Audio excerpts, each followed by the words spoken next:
ذوالقرنین اصل میں ایران کے بادشاہ تھے، اور ایران اس وقت دو ملکوں میں اوپر میں منقسم تھا۔ اب بھی اگر ابھی کبھی نقشہ دیکھیں گے تو ایک علاقہ جو ہے ایران کا وہ تو ہے جو خراسان کا حصہ ہے، جو اصل ایران ہے اس کو بھی یوں سمجھیے دو حصوں میں، ایک پارس پرانا کہلاتا تھا جس سے فارس کا لفظ بنا ہے، اور دوسرا مادہ تھا، میڈیا یا مادہ۔ تو یہ ایک شخص ایسے ابھرے کہ جنہوں نے ان دونوں کو ملا کر ایک حکومت بنایا، اور وہاں سے سلطنت ایران کا جو یوں سمجھیے کہ جو ان کا ایک سنہرا دور ہے، اور ان کی عظمت و سطوت جس کی کہ وہ بہت زیادہ جس پر فخر کرتے ہیں، اس لیے کہ ایرانی قوم بڑی نیشنلسٹ ہے، نسل پرست ہے، ان کے اندر اپنی تاریخ پر، اپنی روایات پر جو ہے وہ بہت ان کو فخر ہے۔ تو وہاں سے وہ دور شروع ہوا، اور انہوں نے پھر اس علامت میں کہ میں نے دو ملکوں کو جوڑ کر ایک بنایا ہے، اپنے تاج کے اندر دو سینگ لگا لیے تھے، اور وہ جو ہے ذوالقرنین یہ لقب ان کا ہو گیا تھا۔ اس کے حوالے سے سوال کیا گیا، اور اس کے بارے میں تفصیل جو اگلے رکوع میں آئے گی۔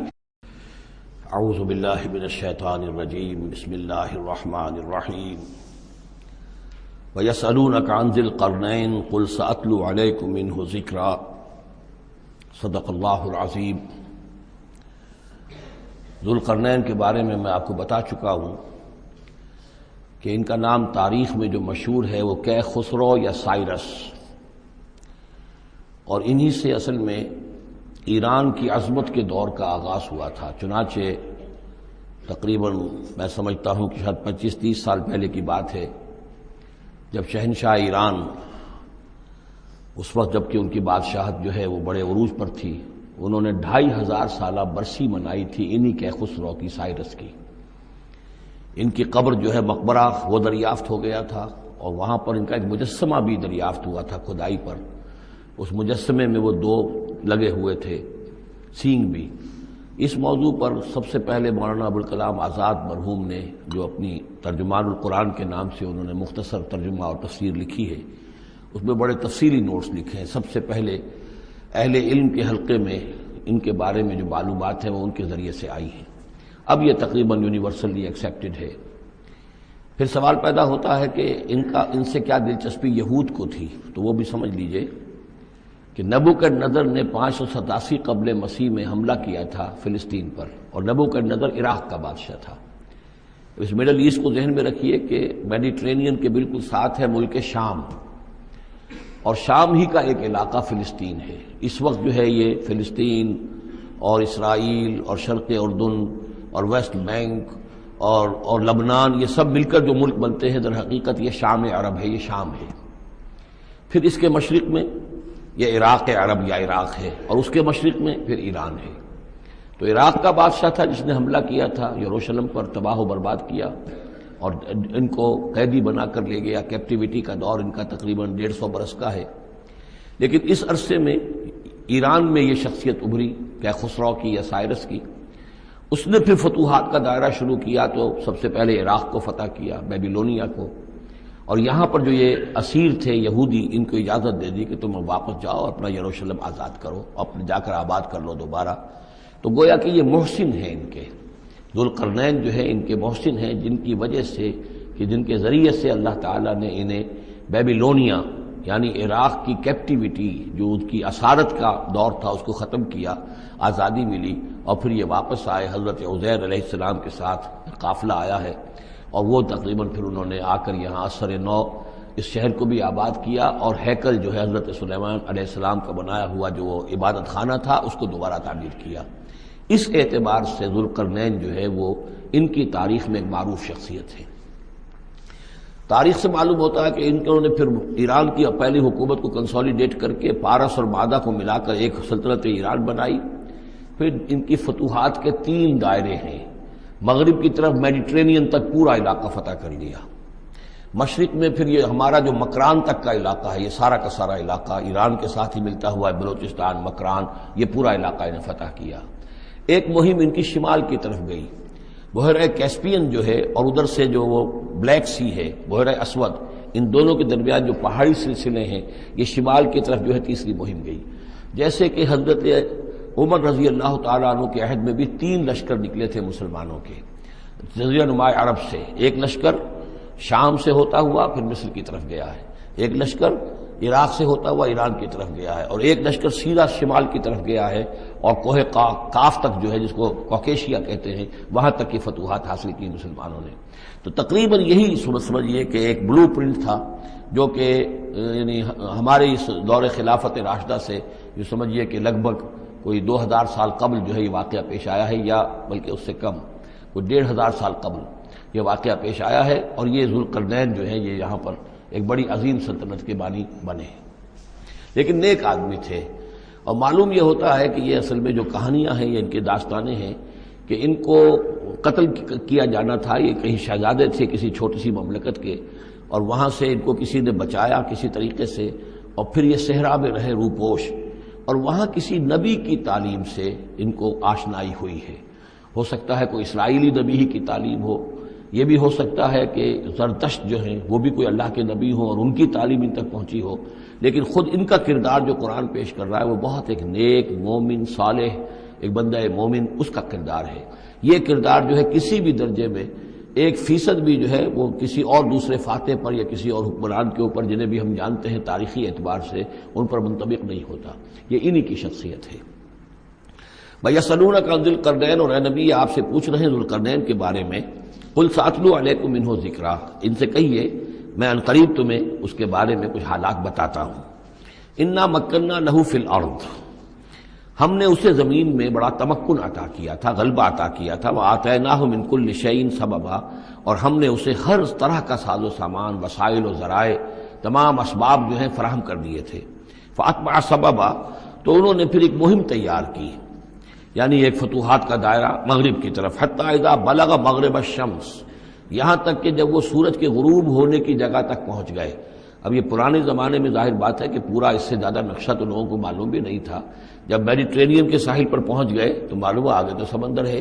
اور سمندر میں پھر آدمی کو محسوس ہوتا ہے سورج ڈوبتا ہوا۔ اگر آپ ساحل سمندر پر کھڑے ہو کر دیکھیں تو معلوم ہوتا ہے سمندر میں سورج ڈوب رہا ہے، تو یہ گویا کہ مغرب الشمس بن گیا ان کے لیے، وہ یہ سورج کے ڈوبنے کی جگہ۔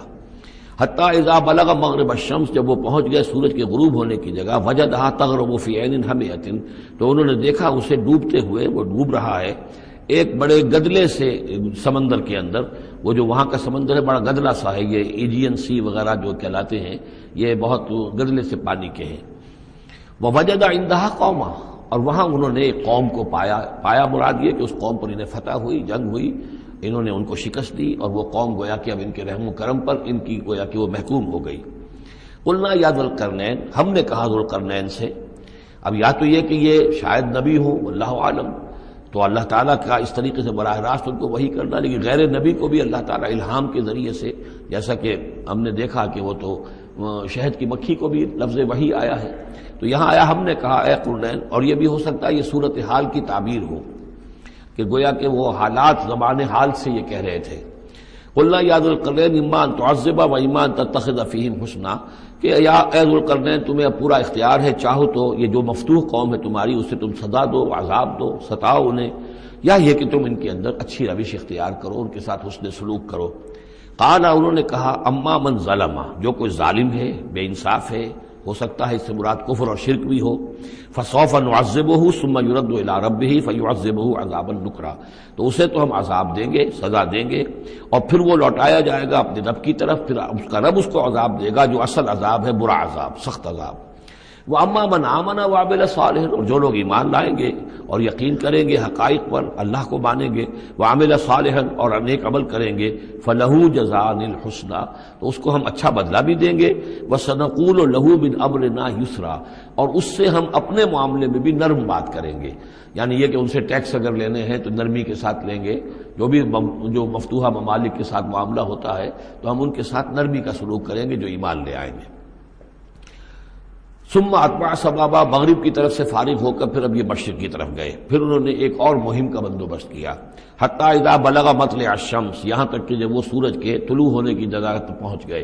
اب یہ جہاں تک تاریخی طور پر ثابت ہے وہ صرف مکران کے علاقے تک اتنی دور تک آئے ہیں، واللہ عالم، ہو سکتا ہے کہ مکران کے ساحل پر کھڑے ہو کر بھی انہیں محسوس ہوا ہو کہ بس اب یہ سورج جو ہے غروب ہو رہا ہے یا طلوع ہو رہا ہے وہاں سے، مطلع الشمس، تو وہاں جب پہنچے، وجدہا تطلع علی قوم لم نجعل لہم من دونہا سترا، تو انہوں نے پایا اس کو کہ کہ وہ طلوع ہوتا ہے ایک ایسی قوم پر کہ جس کے لیے ہم نے آفتاب سے کوئی اوٹ نہیں رکھی ہے. یعنی یہاں کے جو قبائل تھے، گیڈروسیا وغیرہ یہ کہلاتا تھا اس زمانے کے اندر، یہ وحشی قبائل تھے، ان کو ابھی چھت بنانے کا فن نہیں آیا تھا. یعنی گھر جو ہوتے تھے وہ صرف دیواریں کھڑی ہوتی تھیں کہ جو خالی پلاٹ ہے زمین کا اس میں یہ دیوار کھڑی ہے، یہ میرا گھر ہے، تمہارا گھر ہے، لیکن گھر میں چھت وغیرہ کا بھی کوئی تصور ان کے ہاں نہیں تھا. ظاہر بات ہے کہ چھت ڈالنا جو ہے یہ تو ایک تمدن کے ارتقاء کے دور کی علامت ہے.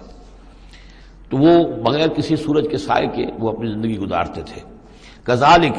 ایسا ہی ہوا وہاں بھی، یعنی جو پہلے ہوا تھا کہ یہاں بھی معاملہ وہی ہوا کہ اللہ تعالیٰ نے اختیار مطلق انہیں دیا، فتح دی، لیکن انہوں نے یہاں بھی یہی کہا کہ جو نیک لوگ ہوں گے ان کے ساتھ ہم نرمی کریں گے اور جو شریر ہوں گے ان کو سخت سزا دیں گے. وقد احطنا بما لدیہ خبرا، اور ہمیں پوری طرح معلوم ہے کہ جو وہاں اس کی خبر ہوئی اور جو بھی حالات وہاں گزرے، جو ماجرا وہاں ہوا. ثم اتبع سببا، اب یہ تیسری آ رہی ہے، ثم اتبع سببا، پھر اس نے ایک اور مہم تیار کی. یہ شمالی مہم ہے. حتی اذا بلغ بین السدین، یہاں تک کہ جب وہ دونوں پہاڑوں کے درمیان پہنچ گئے، دو دیواروں کے درمیان پہنچ گئے. تو یہ سمجھ لیجئے بحیرہ کیسپیئن داہنی طرف ہے، مشرق میں بحیرہ اسود، بحر اسود، اس کے درمیان یہ سلسلہ کوہ ہے اور یہ پیرلل چلتے ہیں دو، اور ان کے درمیان سے پھر وہ درے ہیں کہ جن میں سے ہو کر شمالی علاقے سے جو وحشی قبائل تھے وہ آ کر یہاں حملہ کرتے تھے، تاخت و تاراج کرتے تھے، لوٹ مار کر کے چلے جاتے تھے، جن کو یاجوج ماجوج کہا گیا ہے. حتی اذا بلغ بین السدین، جبکہ یہ پہنچے ان دونوں دیواروں کے درمیان، وجد من دونہما قوما، تو انہوں نے پایا ان دونوں کے ورے ایسے لوگوں کو، لا یکادون یفقہون قولا، یہ لوگ بھی ایسے تھے غیر متمدن، کیونکہ بات سمجھتے نہیں تھے، یعنی زبان ایسی ہوگی کہ جو ان کی سمجھ میں نہیں آ رہی تھی، لیکن یہ کہ کسی نہ کسی ذریعے سے انہوں نے اپنا ایک مطلب، اپنی ایک عرضداشت پیش کی. قالوا یا ذا القرنین، انہوں نے کہا کہ اے ذو القرنین، ان یاجوج و ماجوج مفسدون فی الارض، یاجوج اور ماجوج جو قومیں ہیں یہ زمین میں بہت فساد مچانے والی ہیں. فہل نجعل لک خرجا، تو کیا ہم آپ کے لیے ایک سالانہ خراج مقرر کر دیں، الا ان تجعل بیننا و بینہم سدا، اس کے عوض کہ آپ ہمارے اور ان کے درمیان ایک سد تعمیر کر دیں، ایک دیوار حائل کر دیں کہ وہ ہم پر حملہ آور نہ ہو سکے، یعنی درے کو بند کر دیا جائے. یوں سمجھیے جس اصول پر کہ آج کل ڈیم بنتے ہیں. ڈیم کیا ہے کہ ایک پہاڑی سلسلہ یوں آ رہا ہے، ایک پہاڑی سلسلہ یوں آ رہا ہے، دریا درمیان میں سے گزر رہا ہے، آپ نے گزرگاہ پر ایک دیوار کھڑی کر دی تو یہ گویا کہ ایک آرٹیفیشل لیک کریٹ ہو گئی، پانی یہاں جمع ہو رہا ہے. تو اگر پہاڑی سلسلے دو چل رہے ہوں، ان کے درمیان جو راستہ ہے اس کو اگر بند کر دیا جائے، ایک دیوار کھڑی کر دی جائے اور اس دیوار کے مضبوط دیوار ہو، تو ظاہر بات ہے کہ پھر ادھر سے کوئی آ کر حملہ آور نہیں ہو سکتا، ان کے لیے ایک حفاظت کا سامان ہو جاتا ہے. یہاں یہ سمجھ لیجئے کہ یاجوج ماجوج سے کیا مراد ہے. حضرت یافس علیہ السلام، جو تین بیٹے تھے حضرت نوح علیہ السلام کے، سام، حام، یافس. سامی نسل کے بارے میں تو ہم نے بہت کچھ سمجھ لیا کہ حضرت ابراہیم بھی سامی نسل سے تھے، پھر قوم عاد بھی سام ہی کی نسل کی ایک شاخ تھی، قوم سمود بھی اسی کی شاخ تھی. یہ تمام جو ہے یہ تو سیمیٹک ریسز ہیں. حضرت یافس کی اولاد نے یہ سینٹرل ایشین ماؤنٹینز کا جو سلسلہ ہے اس کو کراس کیا اور شمال میں چلے گئے، اور شمال میں جا کر دائیں بائیں پھیل گئے. پھر یہ میدان ہے، ٹنڈرے کے میدان اور فلانے میدان اور بڑے بڑے کھلے میدان ہیں. تو گویا کہ ایشیا کو درمیان میں جو سلسلہ کو ہے تقسیم کر دیتا ہے، ایک شمالی حصہ ہے، ایک اس کے جنوبی حصہ ہے. یہ شمالی میں چلے گئے اور جا کر پھر پھیلے. پھیلنے میں وہ مشرق کی طرف آئے تو چین اور ہند چینی تک یہ ساری قومیں جو ہیں یہ یلو ریسز، یہ انہی کی نسل سے ہیں. اور مغرب میں چلے تو روس، اور روس سے ہو کر روس کے ساتھ ملتا ہوا علاقہ ہے اسکینڈینیوین کنٹریز کے ساتھ، پھر وہاں سے وہ اتر کے، اور یورپ کے بھی جو یہ مغربی ممالک ہیں، اینگلو سیکسنز جو ہیں، یہ بھی در حقیقت اسی سے اسکینڈینیوین کنٹریز سے اترے ہوئے لوگ ہیں. تو یوں سمجھ لیجئے کہ ویسٹرن یورپ اور ایسٹرن یورپ کا بھی خاص طور پر شمالی علاقہ، اور پورا یہ روس کا علاقہ، اور پورا صحرائے گوبی، اور پورا چین، اور وہاں تک جو ہے ہند چینی تک، یہ یافس کی نسل ہے. یافس کے جن بیٹوں کے نام تورات میں آئے ہیں، کئی نام ہیں، وہ کوئی ایک دو نہیں، ان میں گوگ اینڈ میگوگ بھی ہے، توبال بھی ہے، موسک بھی ہے. موسک ایک شخص کا نام ہے، اور ماسکو ہو سکتا ہے کہ اسی نے آباد کیا ہو اور وہیں سے وہ نام بنا ہو. توبال اور بالٹک سی جو ہے اس ایریا کے اندر جو ہے بالٹک سٹیٹس، توبال ان کے ایک بیٹے کا نام تھا. یہ تورات کے اندر نام دیے گئے ہیں. گوگ اینڈ میگوگ، یاجوج ماجوج، یہ بھی انہی کے بیٹوں کے. یہ تمام اقوام جو ہے یہ وحشی ہیں، اور یہ تاخت و تاراج کرنا، لوٹ مار کرنا، یہ ان کا طریقہ ہے، اور ان کا ہے ذکر جو یہاں پر ہو رہا ہے. یہ جو سیلاب آیا تھا، کولونیل سیلاب جو ہم پر آیا تھا، جس میں کہ یہ اینگلو سیکسنز تھے، یہ سب کے سب جو ہیں یہ اسی نارڈک ریسز سے ہیں، یہ بھی یاجوج اور ماجوج کی نسل ہیں۔ ایک سیلاب ان کا آ چکا ہے جو آیا تھا یورپ کے سے نکل کر، یہ کولونیل سیلاب آیا اور پوری دنیا کے اوپر چھا گیا تھا، ایشیا اور افریقہ کو انہوں نے فتح کیا، کولونائز کیا۔ اب اگرچہ ان کی وہ بساط ایک دفعہ تو لپیٹ دی گئی ہے، وہ واپس چلے گئے ہیں، انڈائریکٹلی ہم پر حکومت کر رہے ہیں ابھی ان کے جو ملٹی نیشنلز ہیں ان کے ذریعے سے، یا بینکوں کے ذریعے سے، IMF کے ذریعے سے، ورلڈ بینک کے ذریعے سے انڈائریکٹ حکومت ہے جو نیو ورلڈ آرڈر ہے۔ لیکن یہ ہے کہ ابھی ایک اور جو سیلاب ان کا آنے والا ہے وہ آتا ہے احوال قیامت کے معاملات میں۔ آرمگڈون کے بعد جب حضرت مسیح علیہ السلام کا نزول ہو چکے گا اور یہودیوں کا خاتمہ ہو چکے گا، اور پھر یہ کہ تمام جو عیسائی ہیں وہ مسلمان ہو جائیں گے، عیسائیت ختم ہو جائے گی حضرت مسیح علیہ السلام کے آنے کے بعد، اور مسلمان اور عیسائی مل کر ایک ملت بن جائیں گے، سب مسلمان ہوں گے۔ اس کے بعد آخری سیلاب پھر آنا ہے جو اس کے خلاف، وہ احادیث میں آتا ہے، پھر وہ یاجوج اور ماجوج کا ہوگا۔ اور میرے نزدیک یہ یاجوج اور ماجوج جو ہے وہ ایسٹرن علاقے سے آئیں گے، چائنا وغیرہ سے، ہند چینی سے۔ آرمگڈون جو ابھی ہونی ہے فوری طور پر بڑی جنگ، اس میں یہ لوگ جو ہے بیٹھے رہیں گے، یہ جنگ میں حصہ نہیں لیں گے۔ یہ مڈل ایسٹ میں جنگ ہوگی، یورپین پاور ساری ہوں گی، کرسچین پوری طاقتیں ہوں گی، اور ادھر جو ہے مسلمان ہوں گے، اور حضرت مہدی جو ظاہر ہوں گے، جو اللہ تعالیٰ ایک عنایت کرے گا مسلمانوں کو لیڈر عرب کے اندر، وہ پیدا ہوں گے، مجدد ہوں گے، اور ان کے ذریعے سے عرب کے اندر ایک اسلامی حکومت بھی قائم ہوگی۔ لیکن ان کے لیے مدد کے لیے خراسان کے علاقے سے فوجیں آئیں گی، مشرق سے آئیں گی، اور یہ علاقہ جو ہے وہ ہے جو ہمارے قریب ہے، اور ہم بھی اسی علاقے میں ہیں۔ اللہ تعالیٰ ہمیں توفیق دے کہ یہاں وہ ہم پہلے اس نظام میں خلافت قائم کریں، تاکہ یہاں سے پھر فوجیں جائیں اور حضرت مسیح کے ساتھ ہو کر اور حضرت مہدی کے ساتھ ہو کر عیسائیوں اور یہودیوں کے ساتھ جنگ کریں، اور بالآخر پھر یہ کہ پوری دنیا میں اسلام کا بول بالا ہوگا۔ لیکن جب یہ ہو چکے گا، اس کے بعد ایک سیلاب پھر آئے گا یاجوج اور ماجوج کا۔ تو یہ چونکہ پوری ایک سلسلہ ہے، ایک نسلیں ہیں اس کے اندر بہت سی، تو ان میں چونکہ تفسیری اعتبار سے بہت سی باتیں جو ہے مختلف آراء بھی سامنے آئیں گی، تو میں نے جو رائے میری ہے وہ آپ کے سامنے بیان کر دی ہے۔ اس وقت بھی وہ یاجوج ماجوج تھے جو ان شمالی دروں سے آ کر حملے کرتے تھے۔ الا ان تجعل بیننا وبینہم سدا،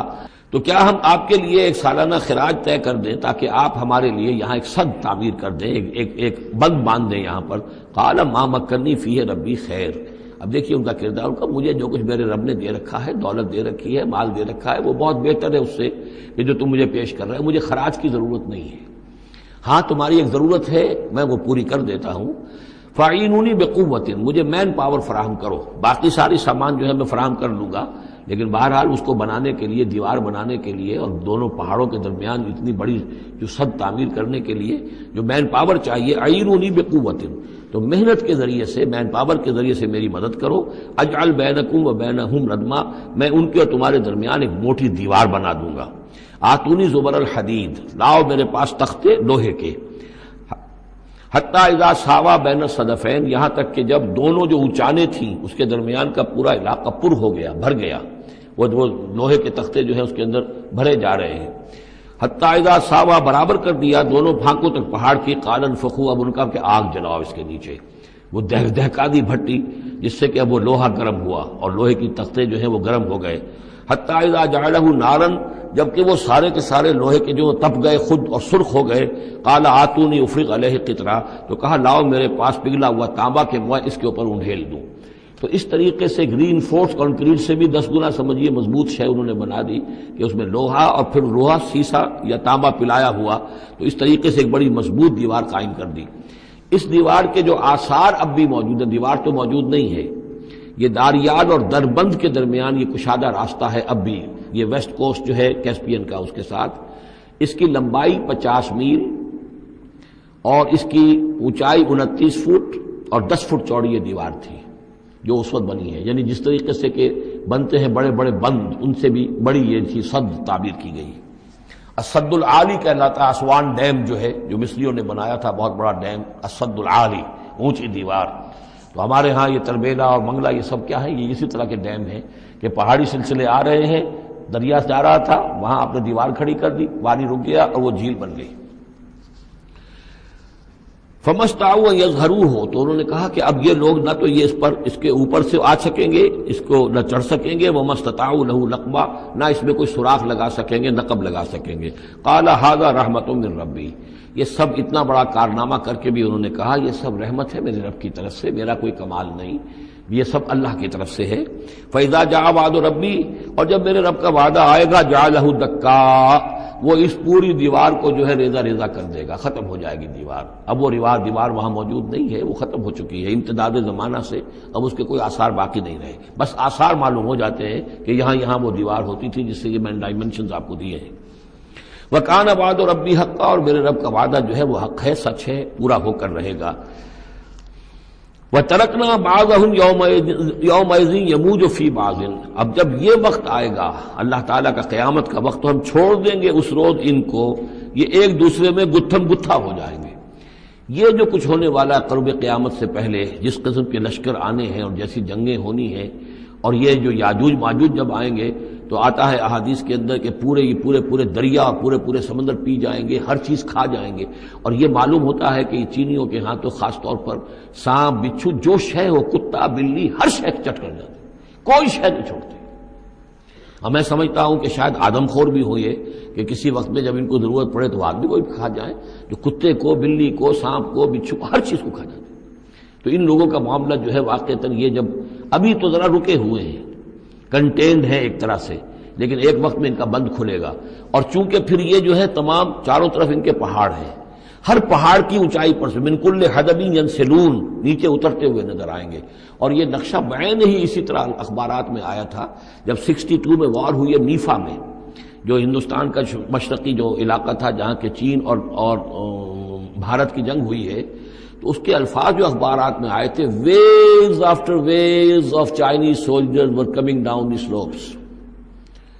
لہروں کی طرح، موجوں کی طرح چلے آئے۔ ان کے اتنے آدمی ہیں، ان کا تو کہنا یہ ہے کہ تم سب کے سب ہلاک ہو جاؤ گے، ہمیں تم ہلاک نہیں کر سکتے، ہم تو چیونٹیوں کی طرح جو ہے بلوں کے اندر گھس جائیں گے، ایٹمک وارفیئر کے بعد تمہارا تہس نہس ہو جائے گا، ہمارا کچھ نہیں بگڑے گا، ہم پھر نکلیں گے اور پوری دنیا کو فتح کریں گے، وہ یہ کہتے ہیں۔